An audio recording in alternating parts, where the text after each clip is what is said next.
নমস্কার বন্ধুরা, তাপসী কুড়িঘরে সবাইকে অনেক অনেক ধন্যবাদ জানাই। তো আজকে আমি আমার মতন করে চিকেন কষা করে দেখাচ্ছি। তার জন্য চিকেন কষার জন্য এখানে দিয়েছি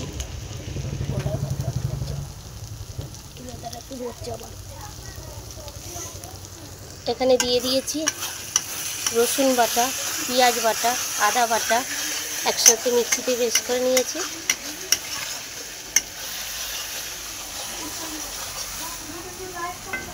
আর ফোড়নে দিয়েছি দেখো কাঁচা লঙ্কা, শুকনো লঙ্কা, তেজপাতা আর এই যে ধুয়ে রাখা মাংসটা এখানে রেডি করে রেখেছি। পুরো ভিডিওটা দেখার জন্য অনুরোধ করব। ভালো লাগলে অবশ্যই লাইক করো, কমেন্ট করো, সাবস্ক্রাইব করে দিও।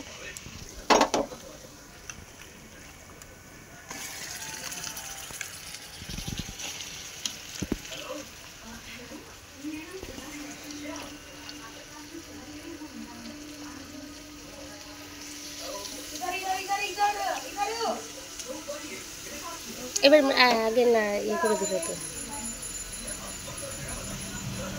পাল্টি দাও।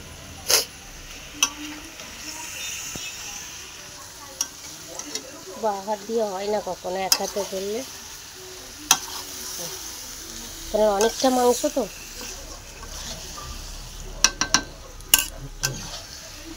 কড়াইটা ছোট হয়ে গেছে।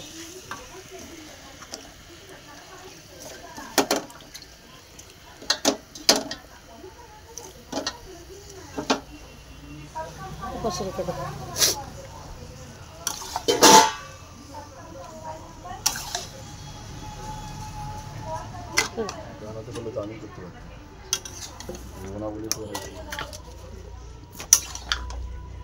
হলুদ গুঁড়ো, ঝাল লঙ্কার গুঁড়ো, কাশ্মীরি লঙ্কার গুঁড়ো, লবণ তো দিয়ে দিয়েছি 1 চামচ,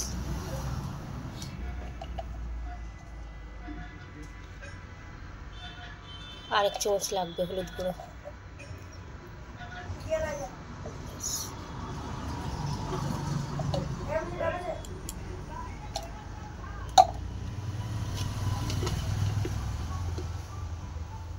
এক চামচ ঝাল লঙ্কার গুঁড়ো